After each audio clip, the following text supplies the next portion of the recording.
Hey, welcome back to the show. This is Relax Radio with me, Nick, keeping you company on Real Talk, trying to keep it real, trying to keep it 100. And hey, we were talking about, all these things that is happening right now in the UK. And one of the things is that there were people, waiting for their operations in the UK. There was this backlog. We're talking about all of that. And we got to talk about this, though, one of the important things that is happening very recently. So the government's LGBT advisory panel has disbanded. So yeah, the government's LGBT advisor panel has disbanded after 3 members quit last month. So this is one of the reasons why why for the disbandment is because, a bunch of people quit. And yeah, the government spokesperson said a replacement for the panel, which was set up under Theresa May's premiership, will be set out in due course. So yeah, some members have said though that they're willing to stay on when their terms end on the 31st of March. So a conservative backbencher accused the government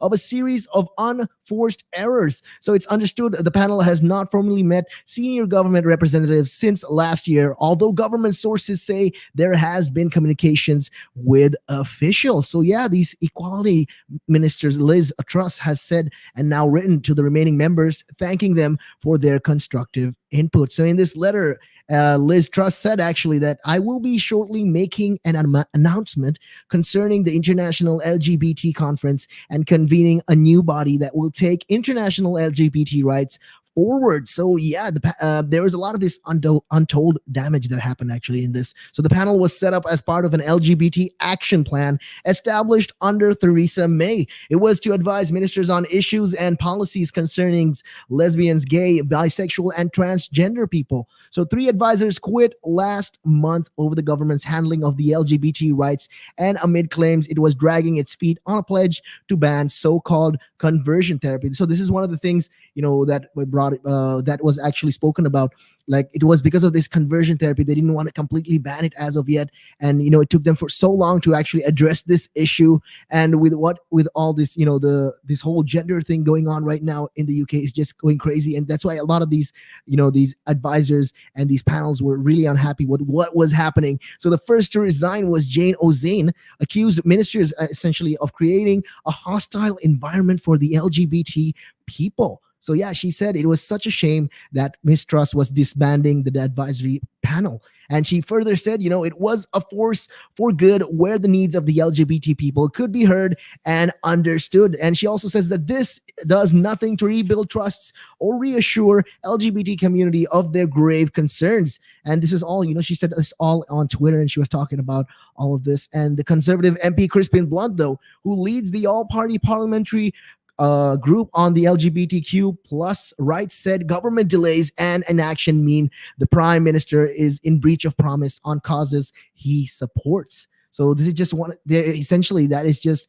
a big statement right there. He's saying, okay, Boris Johnson, the prime minister, supports this, but he's not keeping on his promise. So that's another breach of faith in the people as well, in the LGBT community. So yeah, the government is led by one of the most socially liberal live and let live leaders in our history. That's what he's saying. And he says, that yet it is making a series of unforced error that will serve to wholly unnecessarily alienate the LGBT plus people and do untold damage to his reputation. So yeah, if the prime minister wanted to establish the values of global Britain on human rights, then it is hardly the moment to dispose of your experts.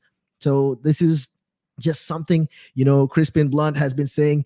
And Nancy Kelly, the chief executive of campaign group Stonewall, who was one of the remaining panel members, said many key commitments from the UK LGBT action plan remain incomplete, including delivering an effective ban on conversion therapy. And the pandemic has only deepened the inequalities the LGBTQ people experience, particularly in mental health. So yeah, this is just another thing, the LGBT people are suffering from this mental health issues as well. And for the government not to be addressing this, and when it comes to the conversion therapy, like I'm telling you, just because you go to Bible school doesn't make you straight again. That can't make you do anything. It can't change your gender, who you are, who you're born as. It is, who you are. So, this is just crazy stuff. And yeah, Stonewall was also, saying that she's keen to continue working with the government to progress the LGBT plus rights. And she said that she urged the government essentially, to ensure that the new advisor panel included experts on both domestic and global LGBT plus policy. So in her letter to the panel, Ms. Truss said, I am pressing ahead with our commitment to ban conversion therapy in order to protect the LGBT people from these abhorrent practices. And I look forward to announcing these measures shortly. So yeah, a government spokesperson also said that the LGBT advisory panel was created under the previous administration, and the terms of all the panel members ended on the 31st of March. So yeah, this is just crazy, stuff that is happening in the UK. And yeah, that's just one of the things, that people are actually addressing. I mean, for people, I can understand why they're angry and why their frustration has been boiling up in the surface. And for them to finally take action, it's just another step for fighting for the rights of the people. And yeah, that's just stuff right there. And speaking of people, though, essentially right now, people under the ages of 45 or over in England are also invited to book their vaccines. So yeah, this is what Boris Johnson has been saying, and he's been urging people to get their vaccines. And they say, the vaccines, although you take it, it's not going to stop getting the infections, but just something that that you have to be doing. And yeah, people over the ages of 45 in England will now be invited to get a COVID jab, says Matt Hancock, the health secretary. So yeah, the vaccination program would need to move on to everyone aged 40 or in line with supplies. So appointments can be made on the NHS booking site. So if you want to make a booking, all you got to do is go onto their website, which temporarily crashed on Tuesday morning when it opened up to the new age group. I mean, people are in a line and are in a rush to get the vaccine, that it caused unnecessary traffic, and the site essentially crashed. So First Minister Nicola Sturgeon also confirmed over 45s would start to get invites in Scotland this week. So unlike in England, appointments there will be allocated, and there are no plans to introduce an online booking service. So yeah, in Northern Ireland, though, people between the ages of 40 to 45 are eligible to get a COVID vaccine. So while in some areas in Wales, 40 to 49 years old are being invited. So all of those people who are above the age of 50s and those in high-risk groups in the UK have been offered a first dose of the vaccine. So that's just something, they are going through with the plan, especially when it comes down to the roadmap. Boris Johnson is following it through and through. So this is just another step in the progress to getting everything back to normal. So yeah, in other developments though, England joined Wales and Scotland in giving out its first dose of the Moderna jab and the third vaccine administered in the UK. So yeah, government vaccine advisor Professor Jeremy Brown said people will eventually have to mix COVID jabs. So yeah, that's something also that is going to happen.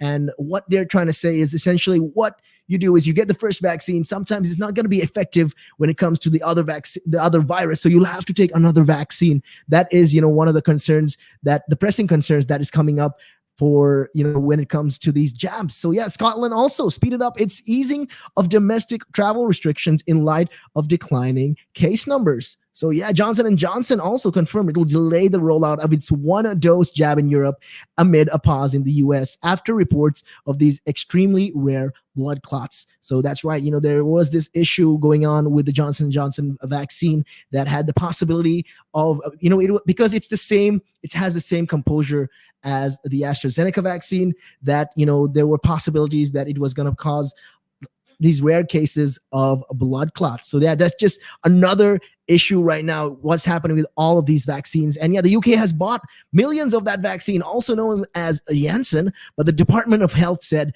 that the delay would not affect the UK's vaccine efforts. So yeah, further 2,472 coronavirus cases were recorded across the UK on Monday. So there's been a further of 23 deaths with 28 days of a positive test reported. So Prime Minister Boris Johnson has warned that the coronavirus infection essentially and the deaths will start to rise again as restrictions begin to ease. So he said that although the vaccine program had helped reduce the numbers, the bulk of the work in reducing the disease has only been done by the lockdown. And he urged people to be cautious. I mean, that's just a point that he's trying to make. And for him to say this also, it is for the well-being of the people. Everyone's got to take care of themselves. So just because restrictions are easing up doesn't mean, oh my God, we're going to get the vaccine everything's going to be all right. You're not going to get infected. No, that's the complete opposite. That thinking is what is going to get you into trouble. So you got to remember, just because you got the vaccine doesn't mean you can go